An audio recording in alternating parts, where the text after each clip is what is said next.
Era el año 1905. Un hombre joven de apenas 26 años trabajaba como examinador de patentes en la ciudad de Berna, Suiza. No tenía laboratorio, no tenía cátedra universitaria, no tenía dinero suficiente para comprar los últimos libros de física. Lo que tenía era una mente que no podía dejar de hacerse preguntas imposibles y un cuaderno lleno de ecuaciones que nadie en el mundo había visto todavía. Su nombre era Albert Einstein. Aquella primavera, mientras Europa dormía satisfecha con sus certezas newtonianas, mientras las iglesias predicaban que el alma era un don divino perfectamente explicado en las Escrituras, y mientras los científicos más respetados del mundo declaraban que la física ya lo había resuelto casi todo, ese hombre escribió 5 artículos que harían añicos cada una de esas certezas. Uno de esos artículos contenía una ecuación de apenas 5 símbolos, E igual a mc al cuadrado. Esa fórmula no era solo una descripción de cómo funciona la energía nuclear. Era una afirmación filosófica devastadora. Era la declaración de que la materia y la energía son la misma cosa, que todo lo que puedes tocar, ver, oler y sentir es en el fondo una vibración de algo que no tiene nombre todavía, que el universo, en su nivel más profundo, no está hecho de objetos, está hecho de relaciones, de procesos, de información. Y en algún lugar dentro de esa ecuación de 5 símbolos, sin que Einstein lo hubiera planeado así, se ocultaba la pregunta más antigua que el ser humano ha formulado jamás. ¿Qué le pasa a lo que eres tú cuando tu cuerpo deja de funcionar? La pregunta lleva milenios rondando a nuestra especie. No puedes escapar de ella. La hacen los niños antes de que nadie les enseñe a tener miedo. La hacen los ancianos cuando el cuerpo empieza a fallar. La hacen los hombres de ciencia cuando piensan que nadie los escucha. La hacen los sacerdotes en voz alta y los ateos en silencio. ¿Qué soy yo? ¿Es solo este cuerpo? ¿Hay algo más? ¿Existe el alma? Durante siglos, la respuesta oficial vino de 2 fuentes. O de la religión, que afirmaba con certeza absoluta que sí, que el alma existe, que es inmortal, que Dios la creó y que regresa a él cuando el cuerpo muere. O de la ciencia, que durante el siglo XIX y gran parte del XX respondió con igual certeza que no, que eso es superstición, que el ser humano es solo materia organizada, que la conciencia es un producto del cerebro y que cuando el cerebro muere, todo se acaba. 2 respuestas, 2 certezas absolutas, ninguna con suficientes pruebas, y en el medio, tú, preguntándote en qué creer. Pero ahora la física cuántica ha entrado a esta conversación, y lo que tiene para decir no le conviene completamente a ninguna de las 2 partes. No confirma la narrativa religiosa tal como la conocemos. No confirma tampoco el materialismo científico estricto. Lo que hace es algo mucho más perturbador. Abre una tercera puerta, una puerta que nadie construyó deliberadamente, que apareció sola mientras los físicos hacían sus experimentos con partículas subatómicas y se encontraron cara a cara con misterios que ninguna ecuación ha podido resolver del todo. Y detrás de esa puerta está la posibilidad todavía controversial, todavía debatida, todavía imposible de confirmar con certeza, de que la conciencia no sea simplemente lo que el cerebro produce, sino algo mucho más fundamental, algo que quizás el universo lleva haciendo desde antes de que existiera el primer ser humano. Piensa en lo que sabes sobre el alma. ¿De dónde viene ese conocimiento? Probablemente de la familia, del sacerdote o del pastor, de las tradiciones que heredaste antes de poder cuestionarlas.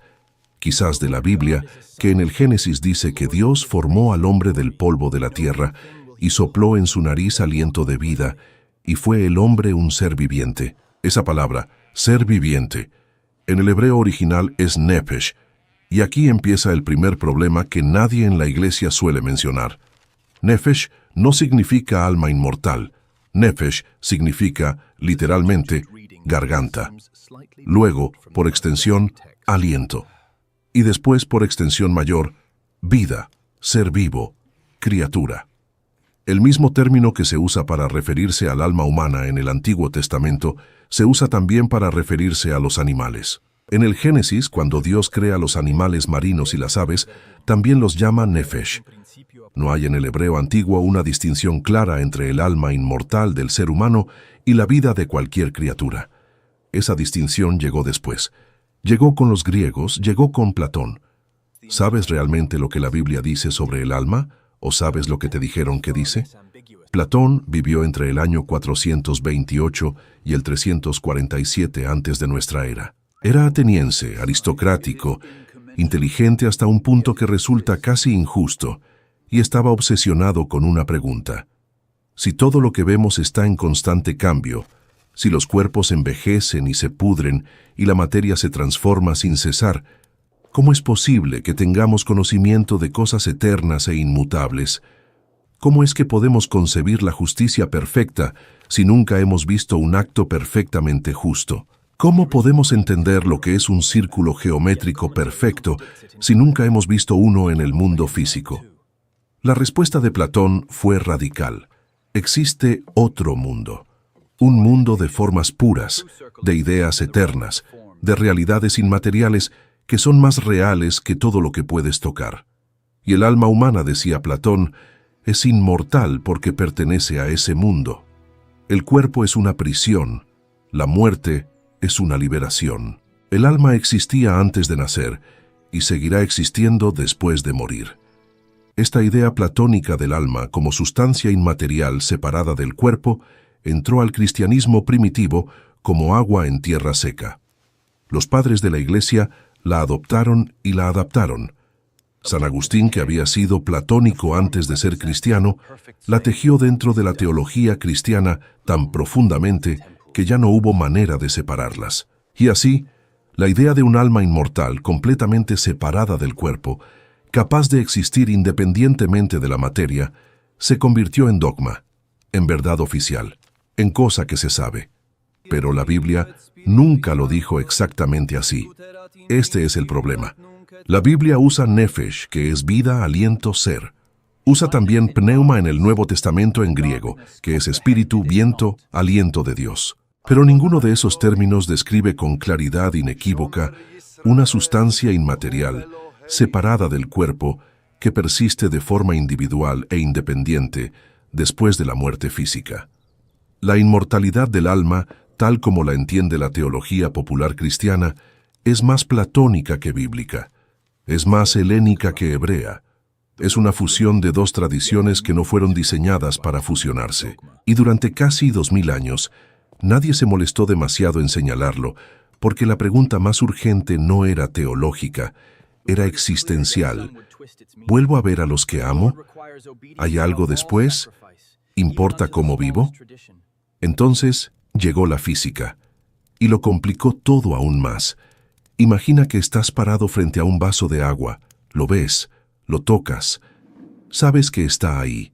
Para la física clásica del siglo XIX, ese vaso de agua era exactamente lo que parecía ser: moléculas de H2O organizadas en estado líquido, átomos, protones, neutrones, electrones, materia, sólida, real, objetiva, que existe independientemente de ti. El universo era una máquina gigantesca y la conciencia humana era simplemente el producto de otra máquina más pequeña, el cerebro. No había misterio, no había alma, había química, había electricidad entre neuronas, había procesos físicos tan complejos que daban la ilusión de ser algo más, pero no eran nada más. Esta visión del mundo se llama materialismo, y durante más de 100 años fue la posición dominante en la ciencia occidental. Entonces llegó la mecánica cuántica, y el vaso de agua nunca volvió a ser lo que parecía. El primer problema fue el comportamiento de los electrones. Cuando los físicos intentaron observar un electrón para saber exactamente dónde estaba y a qué velocidad se movía, descubrieron algo que no tenía explicación dentro de ningún marco de pensamiento existente. El acto de observar al electrón cambiaba su comportamiento, no porque el instrumento de medición lo perturbara físicamente, sino porque de alguna manera la observación misma, el hecho de que hubiera algo midiendo, colapsaba las posibilidades del electrón en una realidad concreta. Antes de ser observado, El electrón no estaba en ningún lugar específico. Estaba en una superposición de todos los lugares posibles a la vez. Era una nube de probabilidades. Era, dicho de otra manera, más parecido a una pregunta que a una respuesta. Y solo cuando alguien lo miraba se convertía en algo definido. ¿Qué significa eso?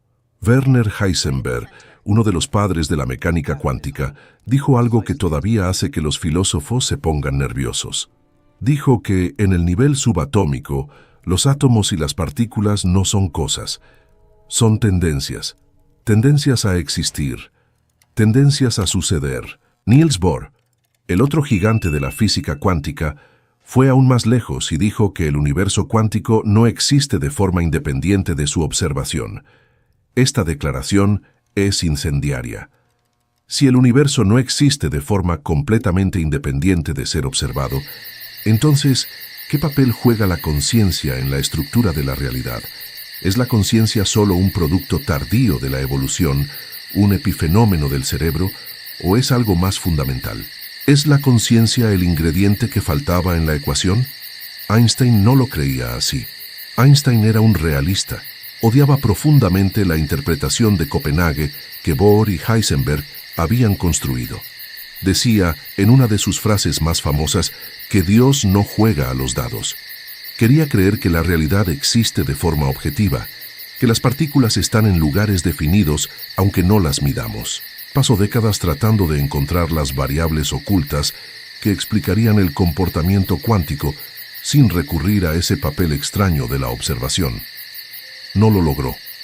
Y en cierto sentido, sus propias ecuaciones, su propia revolución científica, habían abierto la caja de Pandora que él más temía abrir. Porque E igual a mc cuadrado no es solo una fórmula técnica, es una declaración ontológica. Es decir, lo que existe no es simplemente materia, lo que existe es energía. Y la materia es solo energía en un estado particular, condensada, ralentizada, organizada. El cuerpo que ahora mismo lleva tu conciencia por el mundo no es un objeto sólido, es un patrón de energía que se mantiene coherente el tiempo suficiente para que puedas llamarlo tú. Y cuando ese patrón se deshace, cuando el corazón se detiene y las células dejan de recibir oxígeno y el orden biológico colapsa hacia el caos, ¿qué pasa con la energía que lo constituía? La física tiene una respuesta para eso. La energía no se destruye, se transforma. Primer principio de la termodinámica. La energía de tu cuerpo no desaparece cuando mueres. Se dispersa, se convierte en calor, en movimiento molecular, en descomposición química, en nueva vida para otros organismos, pero sigue ahí, en alguna forma. ¿Y la energía de tu conciencia? Esa es la pregunta que la física todavía no puede responder, y que la Biblia respondió demasiado pronto. Yo llevo años pensando en esto, y lo que más me inquieta no es la pregunta en sí misma, sino la velocidad con la que la mayoría de nosotros la respondemos, sin pensarla de verdad, sin mirarla de frente. Crecemos en una familia que nos dice que el alma existe, que es inmortal, que va al cielo o al infierno, y lo aceptamos. O crecemos en un ambiente secular que nos dice que todo eso es superstición medieval, que la ciencia lo ha explicado todo, y lo aceptamos también. Pero nadie nos dice que la ciencia más avanzada del mundo, la física que explica el comportamiento de las partículas más pequeñas del universo, está actualmente en un punto de profunda incertidumbre sobre lo que es la conciencia. Nadie nos dice que los físicos y los neurocientíficos más brillantes del planeta están teniendo debates que suenan a metafísica antigua. Nadie nos dice que la pregunta por el alma no es solo legítima, es urgente. Porque si hay algo que la física cuántica ha demostrado, es que el universo es mucho más raro de lo que cualquier religión o cualquier materialismo simplista había supuesto. Quiero que pienses en algo concreto. En este momento, mientras estás escuchando esto, hay aproximadamente 100.000 millones de neuronas en tu cerebro. Cada una de esas neuronas tiene entre 1.000 y 10.000 conexiones con otras neuronas. Eso significa que hay más conexiones posibles en tu cerebro que átomos en el universo observable. ¿Cuándo piensas, cuando sientes, Cuando recuerdas el primer día de escuela o el olor de la cocina de tu abuela, lo que está sucediendo es una sinfonía de señales eléctricas y químicas de una complejidad que ninguna computadora del mundo puede simular todavía. Y la neurociencia mainstream dice que eso es todo, que la conciencia, el hecho de que hay algo que se siente como ser tú, es simplemente lo que hace el cerebro cuando es suficientemente complejo. Es una propiedad emergente, como la liquidez del agua, que no está en ninguna molécula individual de H2O, pero aparece cuando hay suficientes de ellas juntas. Así, la conciencia. No está en ninguna neurona individual. Pero cuando hay suficientes neuronas conectadas, de la manera correcta aparece. Y cuando el cerebro muere, desaparece. Eso es lo que dice la neurociencia estándar. Y es coherente. Y tiene mucho respaldo experimental. Pero tiene un problema enorme. Un problema que el filósofo David Chalmers llamó en 1995 el Hard Problem of Consciousness, el problema difícil de la conciencia. Y es este: la neurociencia puede explicar perfectamente los correlatos neuronales de la experiencia. Puede decirte qué partes del cerebro se activan cuando ves el color rojo. Puede decirte qué circuitos procesan el dolor, el placer, el miedo. Puede mapear con asombrosa precisión los mecanismos físicos que acompañan a cada experiencia. Pero no puede explicar por qué esos mecanismos físicos se sienten como algo. No puede explicar por qué no somos simplemente robots biológicos que procesan información en la oscuridad. No puede explicar por qué hay una experiencia subjetiva, un punto de vista en primera persona, un ¿qué se siente ser yo? Esa experiencia, ese hecho bruto y extraño de que hay algo que es como ser tú, es lo que Chalmers llama qualia. Y los qualia no aparecen en ninguna ecuación. No están en ningún escáner cerebral. No se pueden medir directamente. Solo tú sabes que los tienes, y la ciencia todavía no sabe por qué. Este no es un problema menor. Este es el problema central de la filosofía de la mente, y es tan grave que algunos de los mejores filósofos y científicos del mundo han llegado a conclusiones radicales para intentar resolverlo. Una de las más sorprendentes es el panpsiquismo. La idea de que la conciencia, o algo análogo a ella, no es un producto tardío de la evolución biológica, sino una propiedad fundamental del universo. Que la experiencia subjetiva, en alguna forma rudimentaria, está presente en toda materia. No que las piedras tienen pensamientos complejos, sino que hay algo que es como ser un electrón, alguna forma mínima, inconcebiblemente primitiva, de experiencia interior. El filósofo Baruch Spinoza, que vivió en el siglo XVII y fue excomulgado de su comunidad judía por sus ideas, formuló algo parecido. Para Spinoza, Dios y la naturaleza eran la misma cosa. No un Dios personal que crea el mundo desde afuera, sino una sustancia única, infinita, de la que la materia y la mente son dos atributos, dos formas de ver lo mismo, dos perspectivas sobre una realidad que es fundamentalmente una. Y aquí llega Einstein de nuevo. Porque en 1929, un rabino de Nueva York llamado Herbert Goldstein le envió un telegrama a Einstein preguntándole directamente: ¿cree usted en Dios? Einstein respondió por telegrama también, con esa economía característica suya. Dijo: creo en el Dios de Spinoza, que se revela en la armonía ordenada de lo que existe, no en un Dios que se preocupa por el destino y los actos de los seres humanos.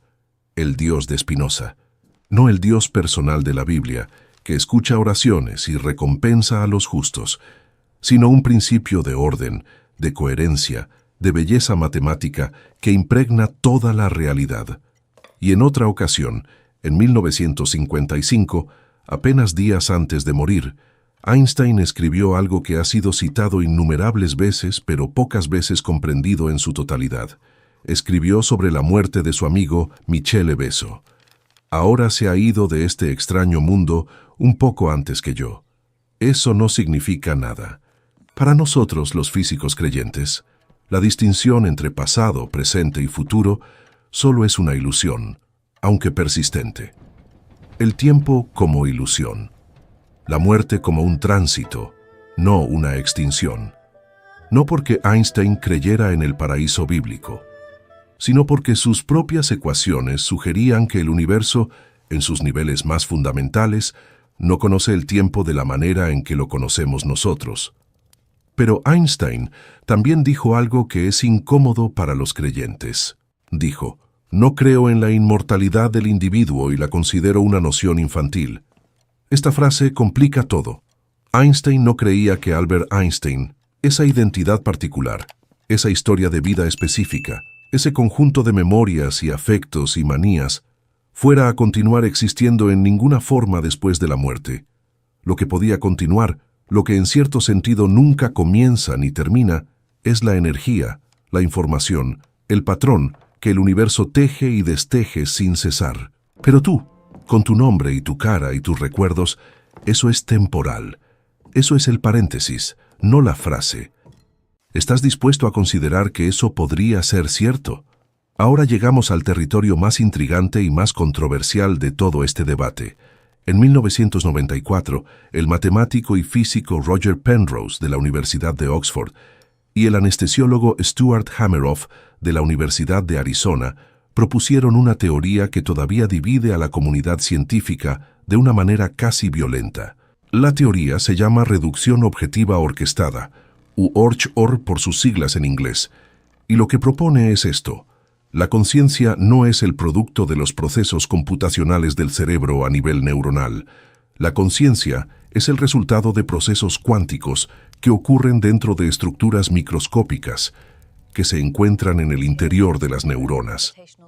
Esas estructuras se llaman microtúbulos. Los microtúbulos son proteínas que forman el esqueleto interno de las células. Son como los andamios que mantienen la estructura de la neurona. Y durante mucho tiempo se creyó que su función era principalmente mecánica. Pero Penrose y Hameroff proponen algo diferente. Proponen que los microtúbulos son capaces de sostener superposiciones cuánticas.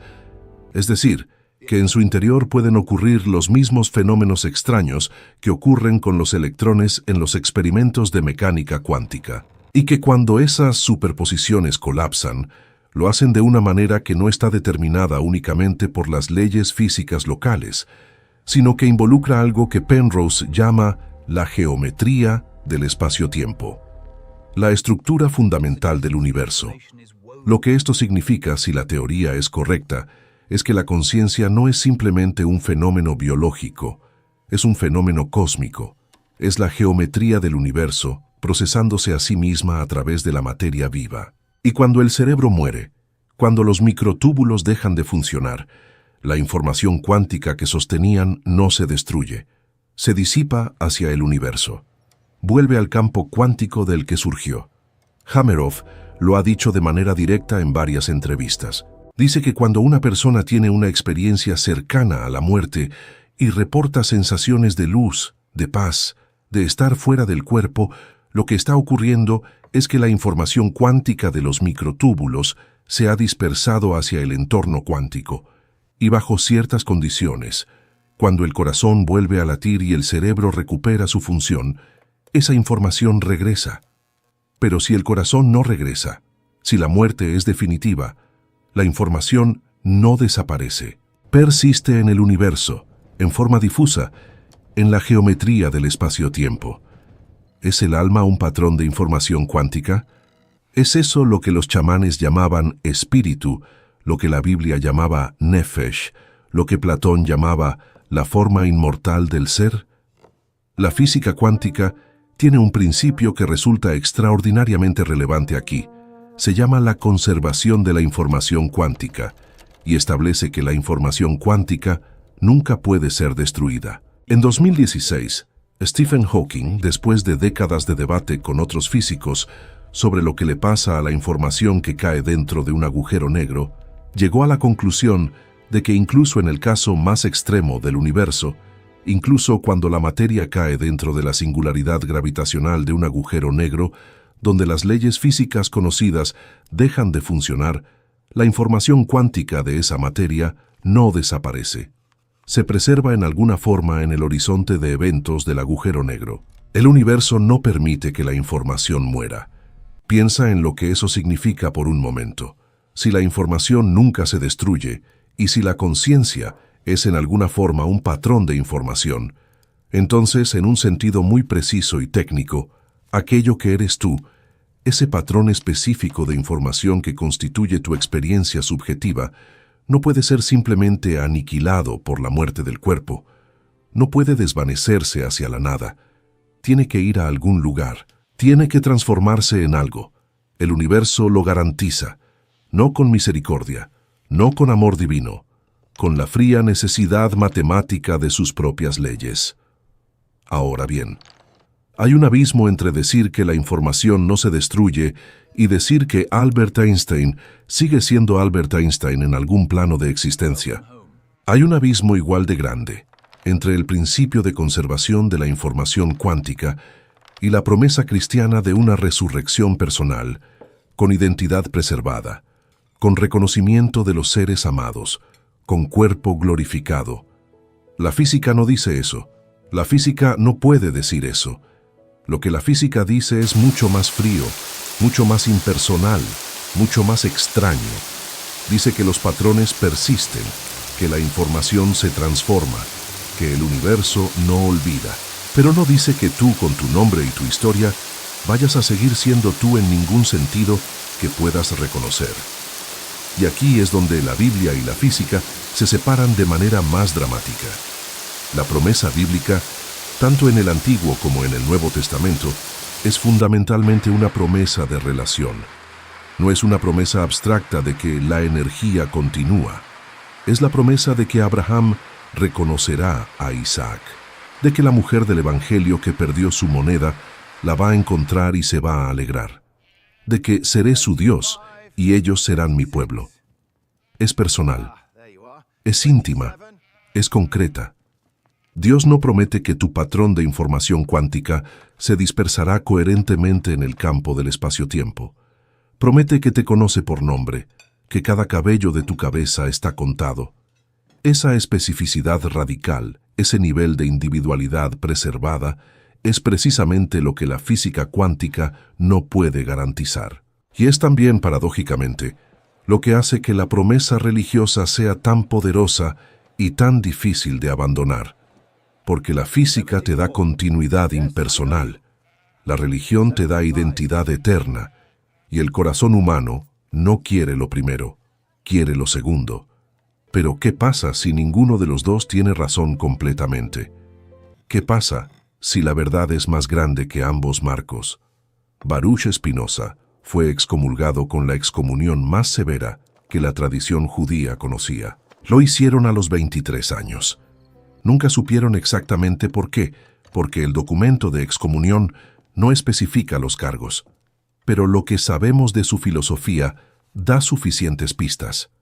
Spinoza no creía en un Dios personal que legisla y juzga. Creía en una sustancia infinita que se expresa a sí misma a través de modos infinitos, de los cuales la materia y el pensamiento son los dos que podemos conocer. Para Spinoza, Dios y la naturaleza son palabras diferentes para la misma realidad. Deus sive natura, decía. Dios o la naturaleza, no como elección, como equivalencia. Y la mente humana, la conciencia, no es un accidente ni una creación especial. Es uno de los infinitos modos en que la sustancia infinita se conoce a sí misma. La conciencia es el universo mirándose en el espejo, tomando nota de su propia existencia. Esta idea que Spinoza formuló en el siglo XVII es sorprendentemente similar a algunas de las especulaciones más serias de la física de conciencia contemporánea. El físico John Archibald Wheeler, que fue colaborador de Einstein y uno de los grandes pensadores de la física del siglo XX, tenía una idea que llamó it from bit. La idea de que la realidad física, el it, emerge de la información, del bit. De que el universo es fundamentalmente informacional, no material, y que la conciencia como procesadora y generadora de información no es un visitante tardío del universo físico, es parte de su estructura constitutiva. Wheeler llegó a proponer que el universo es participativo, que nosotros, al observar, al preguntar, al medir, estamos participando en la creación de la realidad, no de manera mágica o supersticiosa, sino de una manera profunda y técnica que la mecánica cuántica sugiere aunque no puede todavía demostrar completamente. Si Wheeler tiene razón, si Spinoza tenía razón, entonces la pregunta por el alma cambia de naturaleza. Ya no es, ¿hay algo en mí que sobrevive a la muerte?, sino, ¿qué soy yo realmente? ¿Soy esta historia particular que se cuenta durante 70 u 80 años en este cuerpo específico? ¿O soy algo más vasto que simplemente pasa por esta historia? Es el yo, esa sensación de ser un individuo separado, el fenómeno que hay que explicar. ¿Es la individualidad la ilusión y la unidad la realidad? La tradición budista llevaría 3 siglos debatiéndose con estas preguntas si se enterara de que la física cuántica llegó a las mismas conclusiones, por un camino completamente diferente. Para el budismo, el yo individual es una construcción, una historia que la mente se cuenta a sí misma. Lo que existe no es un alma permanente e individual, sino un flujo de experiencias, un proceso, un patrón que cambia sin cesar. La liberación no consiste en preservar ese patrón para siempre. Consiste en reconocer que el patrón nunca fue tan sólido como parecía, que siempre fuiste parte de algo más grande, que la separación fue siempre la ilusión. Einstein, de nuevo, tuvo algo que decir sobre esto.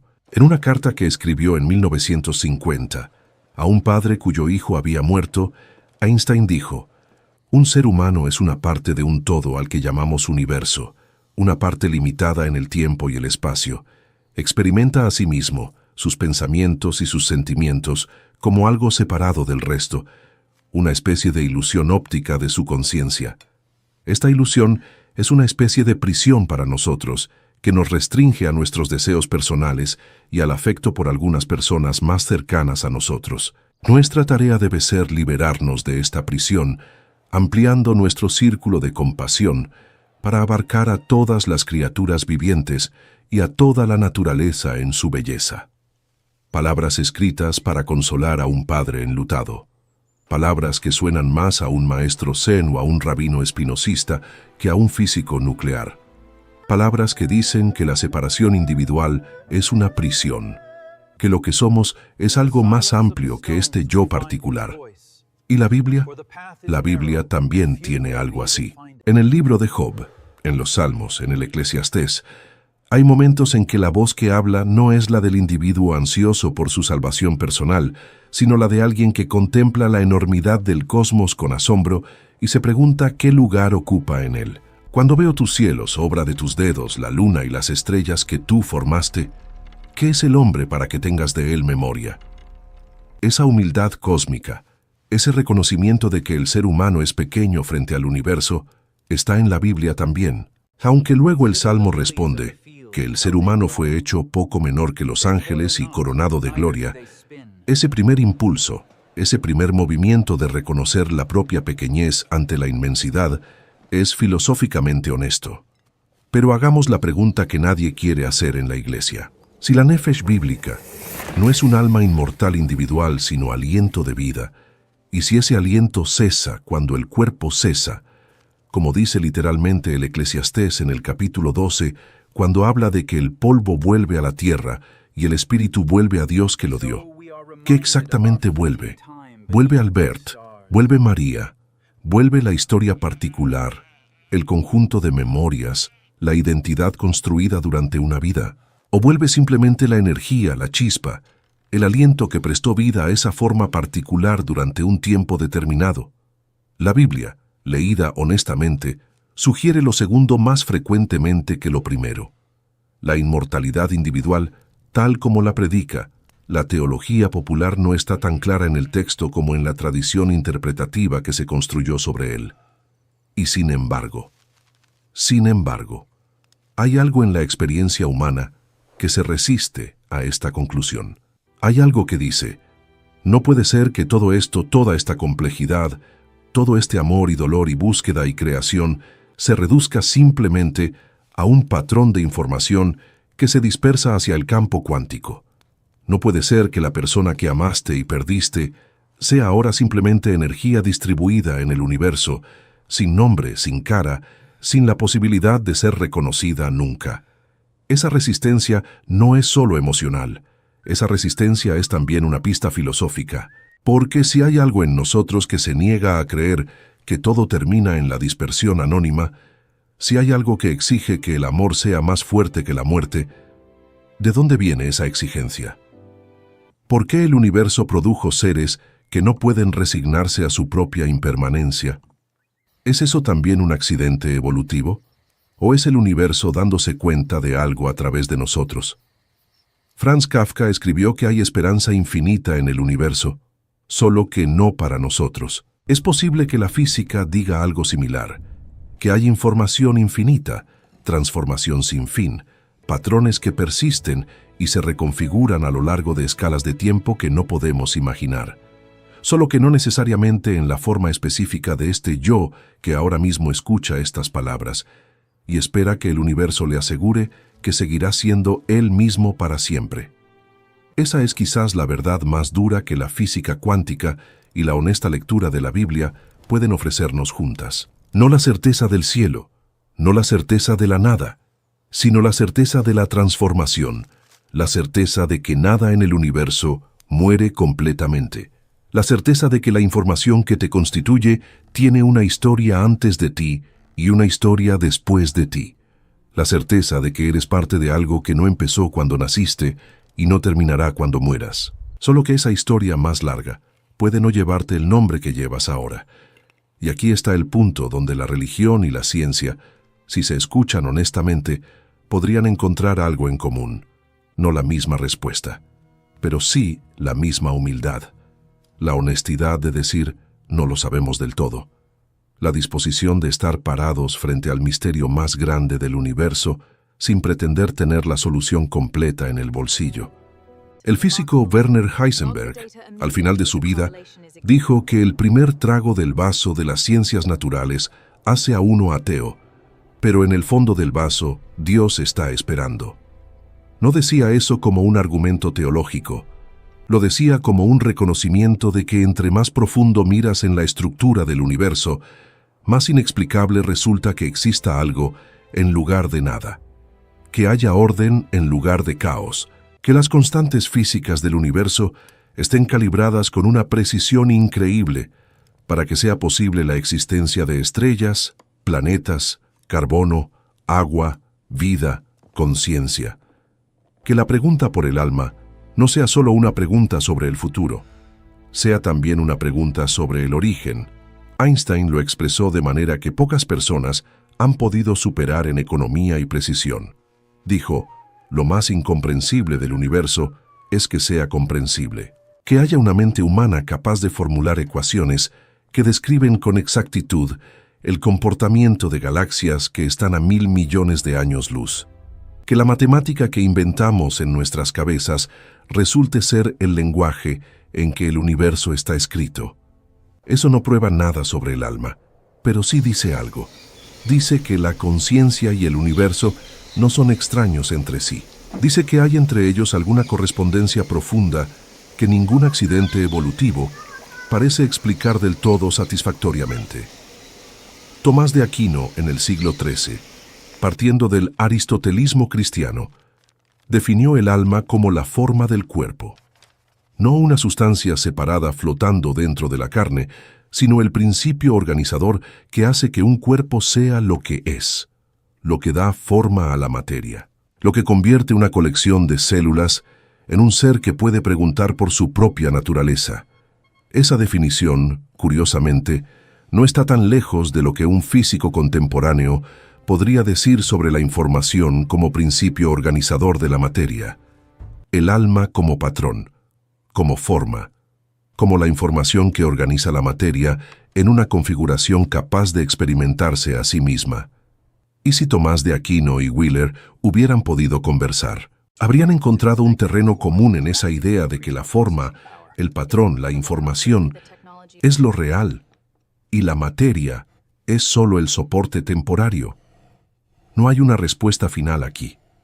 No voy a darte la conclusión que te quite la incertidumbre. No porque sea cruel, sino porque la incertidumbre es honesta y la certeza prematura es peligrosa. Lo que sí puedo darte es esto. La física cuántica ha demostrado que el universo es radicalmente diferente de lo que el sentido común sugiere. Ha demostrado que la materia no es lo fundamental, que la información es más real que la piedra, que el observador no puede separarse completamente de lo observado, que el tiempo y el espacio son construcciones, no absolutos, que hay fenómenos, como el entrelazamiento cuántico, que conectan partículas a distancias arbitrarias de maneras que ninguna señal física debería poder explicar, que la realidad, en su nivel más profundo, es no local, no separable, no determinista. Y la Biblia, leída sin los filtros de la teología helenizada, habla de nefesh, aliento de vida, de una fuerza que organiza la materia en seres capaces de relación, de amor, de pregunta. No de un alma mercancía que el individuo posee como propiedad y que espera en algún armario celestial su turno para ser reclamada. Los dos textos, el de la física y el de la Biblia, dicen cosas que se parecen más entre sí de lo que sus defensores habituales querrían admitir. Dicen que hay algo más que la materia bruta, que la forma, el patrón, la organización, el soplo, la información, tiene una dignidad que la materia sola no tiene. Dicen que hay una dirección en el universo, una flecha que apunta hacia mayor complejidad, mayor conciencia, mayor capacidad de amor. Pero ninguno de los dos dice exactamente lo que la teología popular quiere que digan. Ni la física cuántica confirma el alma inmortal individual, tal como se predica en la mayoría de las iglesias latinoamericanas del domingo. Ni la Biblia, leída en hebreo y en contexto, promete una inmortalidad platónica de alma separada del cuerpo. Lo que ambos ofrecen, si te permites escucharlos juntos, es algo más extraño y más grande. La posibilidad de que lo que eres sea más vasto de lo que crees. La posibilidad de que la separación entre tú y el universo sea menos radical de lo que parece. La posibilidad de que la información que te constituye, la chispa que te da experiencia, sea parte de algo que el universo cuida, de maneras que ninguna de sus leyes termina de revelar del todo. Y en algún lugar de Berna, en 1905, un joven de 26 años, que no tenía laboratorio y que amaba profundamente tanto la música de Bach como las ecuaciones de Faraday, escribió 5 letras separadas por signos de igualdad y de multiplicación, y sin saberlo, planteó la pregunta que su siglo tardaría décadas en formular claramente. Si la materia es energía, y la energía nunca se destruye, si la información es el sustrato de la realidad y la información cuántica se conserva siempre, si la conciencia no es un accidente tardío del universo, sino algo que el universo trae consigo desde el principio, entonces todo lo que alguna vez fuiste, todo lo que amaste y sufriste y construiste y perdiste, no desaparece, se transforma, se disuelve hacia algo que no tiene nombre todavía, algo para lo que el hebreo antiguo tenía una palabra pequeña, modesta, respiratoria. Nefesh, aliento, la misma cosa que el viento del desierto, la misma cosa que la primera exhalación de un recién nacido, la misma cosa que el último suspiro de un anciano. No comienza, no termina, pasa, y quizás eso sea suficiente. Quizás eso sea más que suficiente. Quizás la pregunta equivocada haya sido siempre si el alma sobrevive. Quizás la pregunta correcta sea si alguna vez estuvo verdaderamente contenida en un solo cuerpo, en un solo nombre, en una sola historia, o si siempre fue el universo pasando a través de nosotros, prestándonos sus átomos por un momento, mirándonos a través de nuestros propios ojos, preguntándose a sí mismo qué demonios es todo esto, y encontrando en esa pregunta imposible la única forma de existencia que conoce, la única forma de existencia que hay,